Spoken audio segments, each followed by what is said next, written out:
नमस्कार विद्यार्थी मित्रांनो. इयत्ता 9वी मराठी विषयाच्या तासिकेत मी सौ सोनाली चुरी आपले स्वागत करते.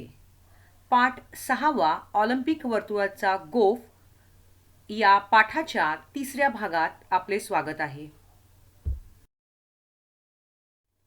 आपण या 3ऱ्या भागामध्ये उर्वरित प्रश्नोत्तर पाहत आहोत. प्रश्न 3रा आपला चालू आहे. उत्तरा क्रमांक 3, पाठ्यपुस्तक पृष्ठ क्रमांक 20 आणि 21. आता वेळ झाली आहे वाचनाची. मी नेहमीप्रमाणे 2 मिनिट आपल्याला देते. आपण सगळ्यांनी हा परिच्छेद वाचायचा आहे. तुमची वेळ सुरू झाली आहे.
मला वाटतं आपला परिच्छेद वाचून झाला असेल. आता आपण प्रश्न उत्तरांकडे वळूया.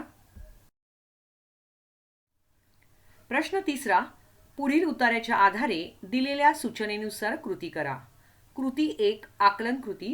यातला पहिला प्रश्न आहे, आकृतिबंध पूर्ण करा. ऑलिम्पिक सामन्यात यशस्वी खेळाडूंना दिला जाणारा सन्मान. बघा बरं काय उत्तर आहे तुमचं.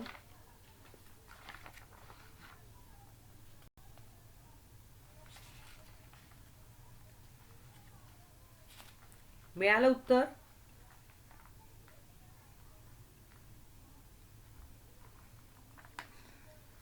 उत्तराकडे वळण्या अगोदर एक गोष्ट मला इथे सांगायची आहे की भूमध्य खोऱ्यामध्ये आढळणारी वृक्षांची एक लहान जमात आहे ज्याचं नाव ऑलिव्ह वृक्ष.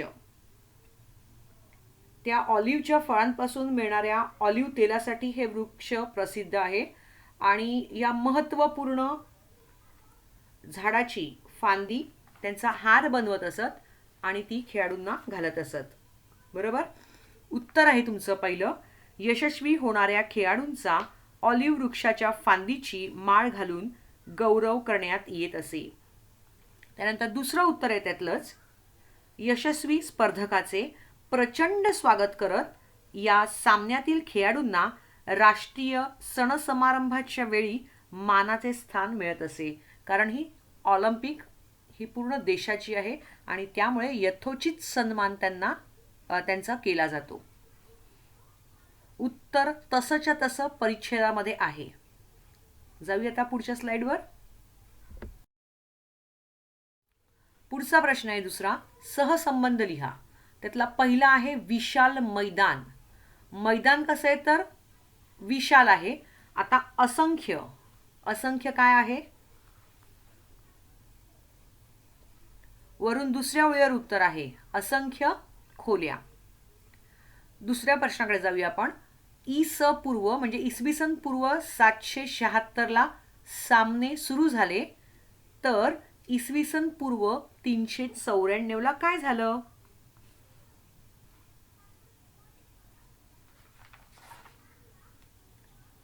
याच परिच्छेदात शेवटची ओळ बघा, सामने बंद पडले. हवं असेल तर पेन्सिलीने टिकमार्क करत चला उत्तर तुम्ही. पुढच्या प्रश्नाकडे वळूया आपण. कृती 2, आकलन कृती.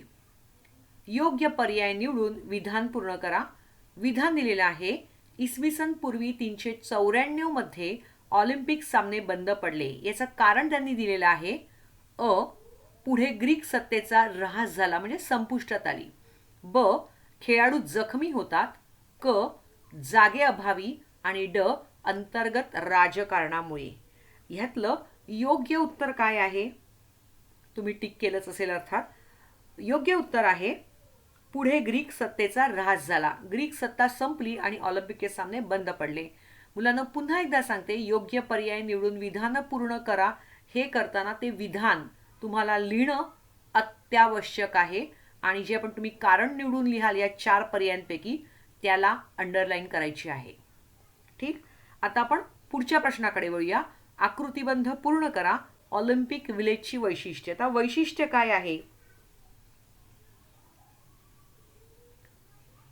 तर खेळाचे विशाल मैदान, त्या भोवतालचे प्रचंड प्रेक्षागार. पहिल्याच ओळीमध्ये परिच्छेदामध्ये ही उत्तर आहे हे. त्यानंतर दुसरं उत्तर आहे स्त्री व पुरुष खेळाडू यांच्या निवासासाठी बांधलेल्या असंख्य खोल्या असलेल्या इमारती. हे ऑलिम्पिक विलेजचं वैशिष्ट्य आहे.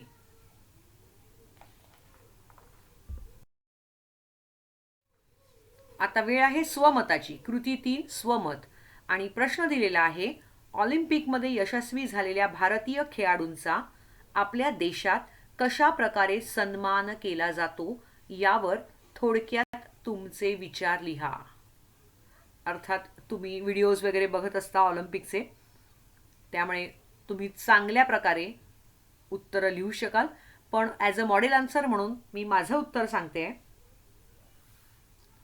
भारतामध्ये असंख्य खेळाडू ऑलिम्पिकमध्ये यशस्वी झालेले आहेत किंवा मानकरी ठरलेले आहेत.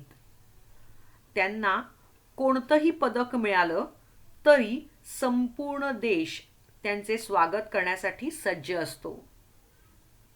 इतकंच नव्हे तर तो खेळाडू ज्या राज्याचा आहे त्या राज्यात त्यांना सरकारी खात्यामध्ये, गव्हर्नमेंट ऑफिसमध्ये मोठ्या पदावर त्यांची नेमणूक केली जाते आणि त्याला चांगल्या हुद्द्याची नोकरी दिली जाते. तसेच लाखो रुपयांची धनराशी त्यांना दिली जाते. लाखो रुपये ॲज अ टोकन ऑफ लव किंवा अवॉर्ड म्हणून त्यांना दिले जातात. आणि याशिवाय भारत सरकारतर्फे त्या खेळाडूचा सन्मान करून, आता खेळामध्ये आपल्याला पुरस्कार देतात तुम्हाला माहिती असेल, अर्जुन पुरस्कार आणि पद्मभूषण पुरस्कार. मग वाक्य मी असं फ्रेम करते की भारत सरकारतर्फे त्या खेळाडूंचा सन्मान करून अर्जुन किंवा पद्मभूषण हे पुरस्कार देऊन गौरवण्यात येतं. भारतातील विविध संस्थाही त्यामध्ये मागे नाही आहेत. अनेक मान्यवर संस्था असतात सामाजिक क्षेत्रामध्ये, त्यासुद्धा ह्यांना बोलवत असतात, पाचारण करतात, त्यांचा गौरव करत असतात. तर त्या संस्थाही खेळाडूंचा यथोचित सत्कार करतात. देशातील सर्व राज्यांत या खेळाडूंना सन्मान दिला जातो. म्हणजे केवळ महाराष्ट्राचा खेळाडू आहे म्हणून महाराष्ट्र आणि देशाकडून असंच नाही, तर अन्य राज्यांमध्ये सुद्धा त्याला बोलवलं जातं आणि तिथे त्याचा मानसन्मान केला जातो. बघा, तुमच्याकडे अजून वेळ आहे. चांगले परिश्रम घेऊन तुम्ही एखाद्या खेळाची निवड करू शकता आणि त्याच्यामध्ये आपलं कौशल्य दाखवू शकता.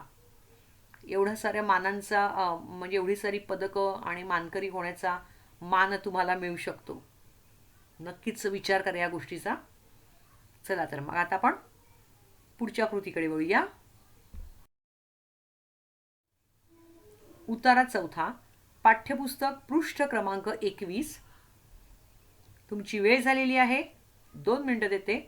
उतारा छानपैकी वाचायचं आहे जेणेकरून उत्तरं तिथल्या तिथे तुम्हाला मिळतील आणि अंडरलाईन करून तुम्ही तुमची उत्तरं लिहू शकता किंवा ठरवू शकता. चला.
मला वाटतं परिच्छेद वाचून झाला असेल. आता आपण प्रश्नांकडे वळूया. प्रश्न चौथा. पुढील उताऱ्याच्या आधारे दिलेल्या सूचनेनुसार कृती करा. कृती 1 आकलन कृती. पहिला प्रश्न विचारलेला आहे, उत्तरे लिहा. त्यातला पहिला आहे, इसवी सन 1894 साली या देशात ऑलिम्पिक काँग्रेस भरवण्यात आली होती. कुठला देश आहे तो? वरून दुसरी ओळ बघा परिच्छेदामधली, आणि उत्तर आहे फ्रान्स. दुसरा प्रश्न आहे, ऑलिम्पिक सामन्यांचे पुनरुज्जीवन करणारे क्रीडा तज्ज्ञ. पुनरुज्जीवन करणारे क्रीडा तज्ज्ञ म्हणजे प्रमुख, आणि पुनरुज्जीवन याचा अर्थ असा आहे की बंद पडलेले सामने पुन्हा नव्याने सुरू केलेले आहेत. तर ह्याचं श्रेय कोणाकडे जातं? तर ते आहेत, वरून तिसरी ओळ आहे, ते क्रीडा तज्ज्ञ आहेत फ्रेंचमधील, आणि त्यांचं नाव आहे कुबर्टीन. आपण पुढच्या प्रश्नाकडे जाऊया. प्रश्न दुसरा, कोणते लिहा. पहिला प्रश्न आहे त्यातला, मैत्रीचा मंत्र सांगणारे. मैत्रीचा मंत्र कोण देतं आपल्याला? तर अर्थातच ऑलिम्पिक सामने. आणि दुसरा प्रश्न आहे, ऑलिम्पिक सामन्यांच्या व्यवस्थेसाठी नेमलेली समिती. त्या समितीला नाव आहे काय? बरं नाव आहे त्याचं? उत्तर आहे आंतरराष्ट्रीय ऑलिम्पिक समिती. बरोबर? शोधत आहात ना उत्तरं तुम्ही माझ्याबरोबर? परिच्छेद वाचलेला आहे, स्वतःची उत्तरं स्वतः शोधायची आहेत, आणि मी सांगण्याच्या अगोदर तुमची उत्तरं तयार असली पाहिजेत. तर तुमचा सेमिस्टरचा अभ्यास इथेच होऊन जाईल. चला आपण कृती 2 कडे वळूया. आकलन कृती. त्यातला पहिला आहे, सहसंबंध लिहा. पहिलं आहे फ्रान्स. फ्रान्स हे काय आहे? तर नाम आहे. शब्दांच्या 8 जाती आपण अभ्यासल्या आहात, त्यातलं हे स्पेसिफिक नाव आहे. नाम म्हणजे नाऊन. तर फ्रान्स हे नाऊन आहे किंवा मराठीमध्ये नाम आहे. तर अनेक हे काय आहे? मुलांनो, मी वाक्य सांगते. मी अनेक सामने पाहिले. किती सामने पाहिले? अनेक. मी सामने पाहिले या शब्दासाठी अनेक शब्द वापरलेला आहे. म्हणजे मी विशेष माहिती देते, म्हणून अनेक हा शब्द आहे विशेषण. कळतंय ना? आता वेगवेगळे सामने, मग मित्रत्वाची काय? स्पर्धा. पुढच्या प्रश्नाकडे वळूया.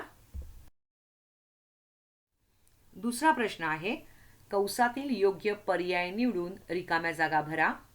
त्यातला पहिला आहे, डॅश पासून ऑलिम्पिक सामने दर 4 वर्षांनी वेगवेगळ्या देशांत भरवले जातात. त्याचं साल म्हणजे इयर तुम्हाला बघायचं आहे.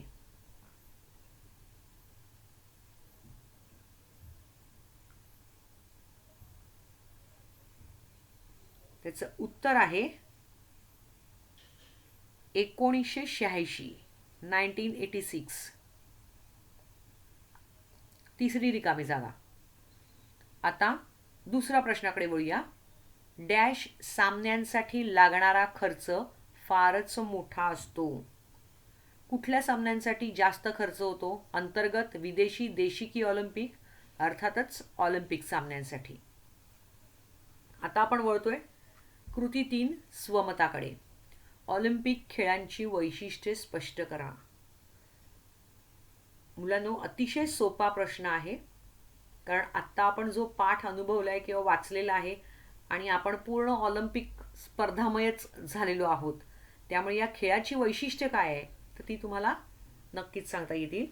मॉडेल आन्सरकडे जाऊया. सगळ्यात पहिल्यांदा ऑलिम्पिकचे सामने किती वर्षांनी होतात, ही गोष्ट नीट लक्षात ठेवायची आहे. उत्तर येईल असं, दर 4 वर्षांनी घेतली जाणारी ऑलिम्पिकची स्पर्धा आहे. संपूर्ण जग या खेळामध्ये सहभागी होतं. प्रत्येक देशाचे इतर देशांशी मैत्रीचे, आपुलकीचे व जिव्हाळ्याचे संबंध निर्माण व्हावेत ह्या हेतूने ह्या क्रीडा स्पर्धांचं आयोजन केलं जातं. महत्त्वाची गोष्ट म्हणजे स्त्री आणि पुरुष यांना या खेळामध्ये समान संधी उपलब्ध करून दिल्या जातात. इथे जातीभेद, वर्णभेद काहीही नसतो आणि या खेळाच्या निमित्ताने जगामध्ये सद्भावना, समता, मैत्री, विश्वबंधुत्व, शिस्त व ऐक्य या भावना वाढीस लागतात.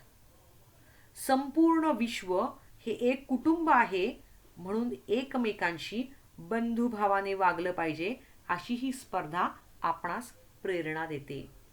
हे या ऑलिम्पिक खेळाचं वैशिष्ट्य आहे. कारण जागतिक स्तरावर हा खेळ खेळला जातो. त्यामुळे जागतिक दर्जाचे प्रत्येक देशातून आलेले असे खेळाडू असतात आणि त्यांचे एकमेकांशी संबंध किती चांगले आपुलकीचे असतात वगैरे वगैरे. आणि हेच या ऑलिम्पिक खेळाचं वैशिष्ट्य आहे. आता पुढच्या प्रश्नाकडे वळूया आपण. उतारा क्रमांक 5, पाठ्यपुस्तक पृष्ठ क्रमांक 21. वेळ झाली आहे तुमच्या वाचनाची.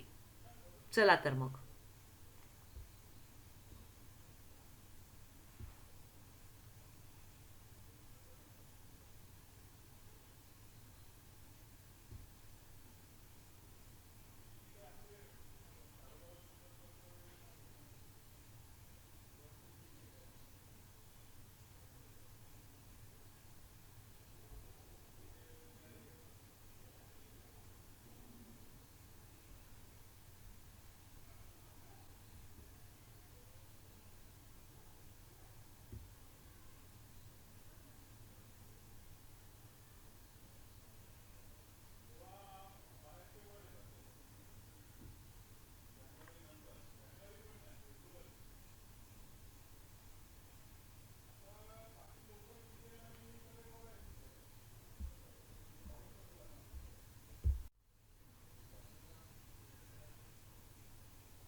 मला वाटतं आता तुमचा परिच्छेद वाचून झाला असेल.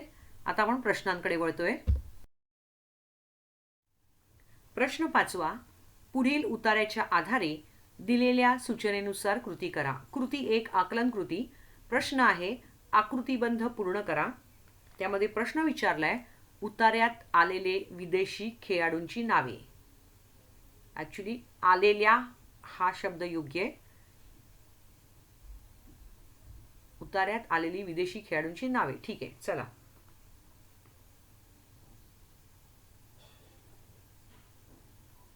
कोण आहेत ते दोघं जण? पहिल्याच ओळीत दिलेलं आहे जेसी ओवेन्स आणि दुसरं कोण आहे? एमिल झेटोपेक. बरोबर. प्रश्न दुसरा आहे चूक की बरोबर ते लिहा. त्यातला पहिला प्रश्न आहे क्रीडेच्या क्षेत्रात जातीभेद, धर्मभेद, वर्णभेद केला जातो. मुलांनो, एखाद्या संघामध्ये अनेक जातीचे, धर्माचे, देशाचे लोक एकत्रितपणे एकाच संघातून खेळत असतात. त्यामुळे जातीभेद, धर्मभेद, वर्णभेद केला जात नाही आणि म्हणून हे उत्तर चुकीचं आहे. पुढचा प्रश्न आहे दुसरा. जेसी ओवेन्स हा झेकोस्लोव्हाकियाचा खेळाडू आहे. तर जेसी ओवेन्स हा कुठला खेळाडू आहे? अमेरिकेचा आहे, आफ्रिकन वंशाचा. त्यामुळे तो झेकोस्लोव्हाकियाचा खेळाडू नाहीये. म्हणून हे विधान चुकीचं आहे. ठीक. आता आपण पुढच्या प्रश्नाकडे वळूया.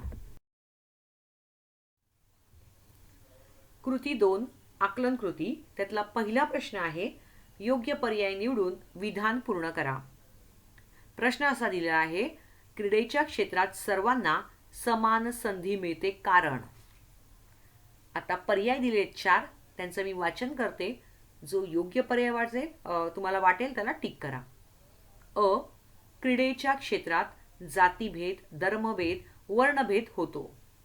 ब पर्याय आहे, क्रीडेच्या क्षेत्रात पंच असतात. क पर्याय आहे, क्रीडेच्या क्षेत्रात जातीभेद नाही, धर्मभेद नाही की वर्णभेद नाही. आणि शेवटचा पर्याय ड, क्रीडेच्या क्षेत्रात न्याय असतो. मला वाटतं तुम्ही उत्तर डिसाईड केलं असेल आणि उत्तर आहे क, क्रीडेच्या क्षेत्रात जातीभेद नाही, धर्मभेद नाही की वर्णभेद नाही. मग तुम्ही उत्तर असं लिहाल, क्रीडेच्या क्षेत्रात सर्वांना समान संधी मिळते कारण क्रीडेच्या क्षेत्रात जातीभेद नाही, धर्मभेद नाही की वर्णभेद नाही. प्रश्न दुसरा, कोण ते लिहा. त्यातला पहिला प्रश्न आहे, अमेरिकेतील वंशाने आफ्रिकी असणारा खेळाडू. आत्ताच आपण चुकी बरोबर तिथे पाहिलेलं आहे. त्याचं नाव आहे जेसी ओवेन्स. दुसरा प्रश्न आहे, मानवी रेल्वे इंजिन अशी ख्याती मिळवणारा खेळाडू. अशी नाहीये, ते अशी चुकून झाले. शामृगातला श हवा तिकडे. अशी ख्याती मिळवणारा खेळाडू कोण आहे बरं? तर एमिल झेटोपेक. ह्याला मानवी रेल्वे इंजिन असं ख्याती किंवा प्रसिद्धी मिळालेली आहे. पुढच्या स्लाइडवर जाऊया आपण. कृती 3 स्वमत. प्रश्न विचारलेला आहे, क्रीडेच्या क्षेत्रात जातीभेद, धर्मभेद व वर्णाला थारा नसतो. सर्वांना समान संधी हेच क्रीडेचे ब्रीदवाक्य असते. ब्रीदवाक्य म्हणजे स्लोगन. त्यावर तुमचे विचार स्पष्ट करा. म्हणजे तुम्हाला हे काय वाटतं की हे ब्रीदवाक्य आहे, त्याबद्दल तुम्हाला काय वाटतं की खरंच जातीभेद, धर्मभेद, वर्णभेद याला थाराच नाहीये? तुम्हाला उत्तर तुमचं द्यायचंच आहे, पण मॉडेल आन्सर मी देते की असं अपेक्षित आहे. बघा, क्रीडेचं स्वातंत्र्य सगळ्यांनाच असतं. क्रीडा सर्वांसाठी मुक्त असते. तिथे जातीभेद, धर्मभेद, वर्णभेद मानलेच जात नाही. कारण क्रीडेचं ब्रीदवाक्य तेच आहे. काय आहे ते वाक्य? की सर्वांना समान संधी प्राप्त करून देणं. बरोबर? त्यामुळे इथे जातीभेद, धर्मभेद आणि वर्णाला अजिबात थारा नसतो. खेळाडूंच्या कुवतीनुसार आणि त्यांच्या क्षमतेनुसार तो खेळाडू खेळामध्ये पारंगत होत असतो. यावरून त्याची श्रेणी ठरत असते. आपल्या देशाचंच उदाहरण आपण इथे घेऊ शकतो. बघा, देशामध्ये विविध प्रांतातून, विविध भागातून, विविध जाती धर्माचे खेळाडू एकत्र येऊन खेळतात. जसे हॉकीचा संघ आहे, क्रिकेटचा संघ आहे, कबड्डीचा संघ आहे, असे अनेक खेळाचे संघ आहेत. त्यातील प्रत्येक खेळाडू हा वेगवेगळ्या भागातून, वेगवेगळ्या प्रांतातून आला असतो. त्याची संस्कृती वेगळी असते, त्याची जात वेगळी असते, त्याचा धर्म वेगळा असतो, त्याचा वर्ण वेगळा असतो. बरोबर? मग त्यांच्यामध्ये वेगळेपण जरी असलं तरी ते खेळाडू जेव्हा देशासाठी तो खेळाडू खेळत असतो ना, तेव्हा हे सगळं तो विसरत असतो आणि हे भेदभाव न करता एकोप्याने एकत्र येऊन केवळ माझ्या देशाला जिंकायचं आहे हाच विचार किंवा हेच उद्दिष्ट डोळ्यासमोर ठेवून हे खेळाडू संघ भावनेने एकत्र खेळत असतात. बरोबर? तर हेच याचं उत्तर आहे. तुम्हाला सुद्धा हे उत्तर नक्कीच पटलं असेल. आता आपण पुढच्या प्रश्नाकडे वळूया. उतारा क्रमांक 6, पाठ्यपुस्तक पृष्ठ क्रमांक 21 वरचा उतारा आहे. तुमची वेळ झाली आहे वाचनाची. चला तर मग.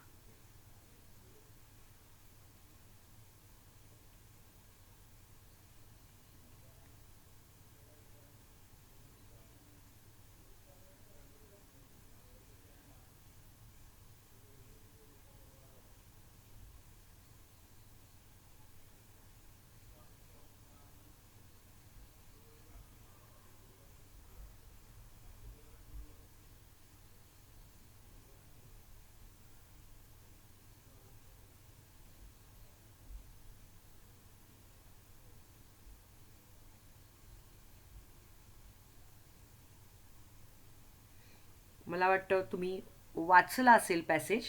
आता आपण प्रश्नांकडे वळूया. प्रश्न 6. पुढील उताऱ्याच्या आधारे दिलेल्या सूचनेनुसार कृती करा. कृती 1 आकलन कृती. त्यातला पहिला प्रश्न आहे सहसंबंध लिहा. त्यातला पहिला आहे अबेबे बिकिला हा लांब पर्यायाची शर्यत असं दिलेला आहे. म्हणजे तो लांब पल्ल्याच्या लॉंग डिस्टन्सच्या शर्यतीमध्ये असतो. तर फॅनी बँकर्स काय आहे? तर फॅनी बँकर्स 100 व 200 मीटरच्या शर्यती 100 व 200 मीटरची शर्यत एवढं लिहिलं तरी चालेल. वरून तिसरी ओळ बघा किंवा वर्कबुक पेज नंबर 75 वर पहिलीच ओळ आहे, त्याच्यात ते उत्तर आहे. आता पुढचा प्रश्न आहे दुसरा, प्रयत्नवादाचा संदेश देणारा. आता प्रयत्नवादाचा संदेश कोण देतो? तर अर्थातच ध्वज देतो. मग आपल्याला प्रश्न विचारलाय क्षुद्र विचारांचा अहंकार घालवणारी, म्हणजे वाईट विचार मनातले घालवणारी अशी कोण आहे? ज्योत.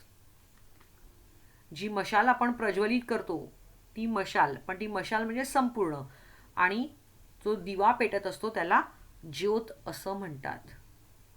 मग ही ज्योत क्षुद्र विचारांचा अहंकार घालवणारी अशी आहे. आता आपण दुसऱ्या प्रश्नाकडे जाऊया. आकृतिबंध पूर्ण करा.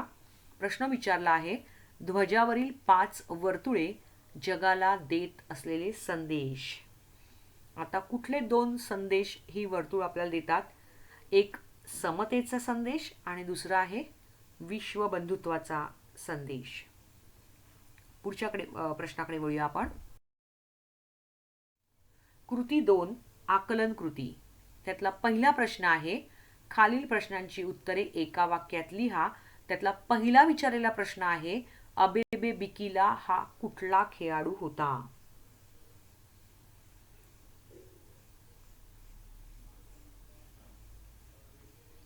पहिल्याच ओळीत उत्तर आहे अबेबे बिकिला हा आफ्रिकेतील इथिओपियाचा खेळाडू होता. तुम्ही अंडरलाईन करत जा तुमच्या वर्कबुकमधल्या पॅसेजमध्ये, म्हणजे उत्तरं तुमच्याकडे तिथल्या तिथे होऊन जातील. फक्त तुम्हाला नोट डाऊन करावं लागेल किंवा नंतर लेक्चर संपल्यानंतर तुम्ही लिहित जा. दुसरा प्रश्न आहे हॉकीच्या स्पर्धेत अनेक वर्षे अजिंक्यपद कोणत्या देशाने टिकवले? मुलांनो, जेव्हा आपण पाठ वाचला त्यावेळेला मी एका व्यक्तीचं नाव घेतलं होतं आणि ती व्यक्ती म्हणजे मेजर ध्यानसिंग. बरोबर. आणि यांचं नाव कशाला घेतलं होतं मी? मी ध्यानसिंग म्हणाले, ध्यानसिंग नाहीये, ध्यानचंद. यांना हॉकीचं जादूगार असं म्हटलं होतं.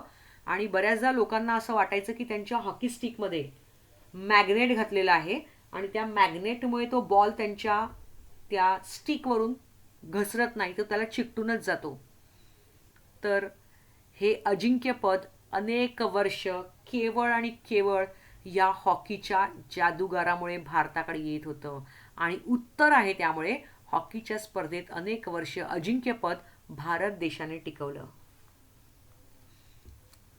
यूट्यूबवर नक्कीच जा आणि मेजर ध्यानचंद यांच्याबद्दल इन्फॉर्मेशन काढा. खूप छान माहिती तुम्हाला येईल. यांच्या आयुष्यात घडलेले प्रसंग जे आहेत त्यांना दुसऱ्या देशाने कसं विकत घेण्याचा प्रयत्न केलेला आहे वगैरे वगैरे. तर खूप छान किस्से आहेत, तुम्हाला ते नक्कीच आवडतील. नक्कीच यूट्यूबवर जा आणि ते पहा. आपण पुढच्या प्रश्नाकडे वळूया. प्रश्न क्रमांक 2 योग्य पर्याय निवडून विधान पूर्ण करा. विधान दिलेलं आहे त्या ध्वजावरील 5 खंडांची 5 वर्तुळे. आता ती वर्तुळ आपल्याला काय संदेश देत आहेत? तर पर्याय आहे अ समतेचा व विश्वबंधुत्वाचा संदेश खेळाडूंना देत असतात. ब पर्याय आहे असमतेचा व विश्वबंधुत्वाचा संदेश खेळाडूंना देत असतात. आणि क पर्याय आहे समतेचा व शत्रुत्वाचा संदेश खेळाडूंना देत असतात. चौथा पर्याय आहे समतेचा व विश्वबंधुत्वाचा संदेश जगाला देत असतात. बरोबर. आता हा ध्वज आहे 5 खंडांचा 5 वर्तुळांचा प्रतीक असलेला, तर हा कुठल्याही देशापुरता मर्यादित नाहीये, तर हा जगासाठी आहे. आणि म्हणून उत्तर आहे ड, समतेचा व विश्वबंधुत्वाचा संदेश जगाला देत असतात. आता मी एक उत्तर पूर्ण करते इकडे आणि मग आपण हा पिरियड इकडे, हा व्हिडिओ इकडे थांबूया. कृती 3 स्वमत. प्रश्न आहे, ऑलिम्पिक वर्तुळांचा गोफ यातून तुम्हाला कोणती प्रेरणा मिळते ते सांगा. आता ही कोणती प्रेरणा मिळते ती कुठून सांगायची, तर ऑलिम्पिक सामन्याच्या अनुषंगाने तुम्हाला हे उत्तर लिहायचं आहे.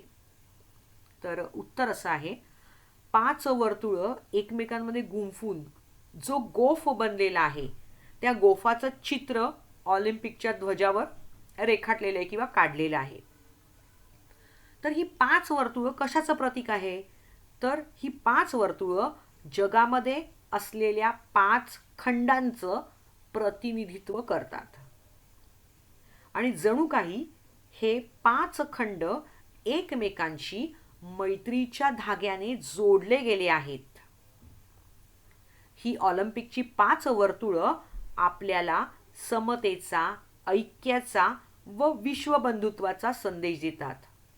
जगातील सर्व लोकांशी प्रेमाने, सद्भावनेने व आपुलकीने वागण्यास आपल्याला शिकवतात. संपूर्ण विश्व आपलं कुटुंब आहे असं ते आपणास सांगतात. 5 वर्तुळांच्या गोफाच्या जवळ त्या ध्वजस्तंभाच्या बाजूला तेवत असणारी ज्योत किंवा मशाल आपल्या हृदयातून वाईट विचारांचा अंधकार मिटविण्याचा संदेश देते. हे उत्तर इथे अपेक्षित आहे. उर्वरित प्रश्न आपण पुढच्या व्हिडिओमध्ये बघूया.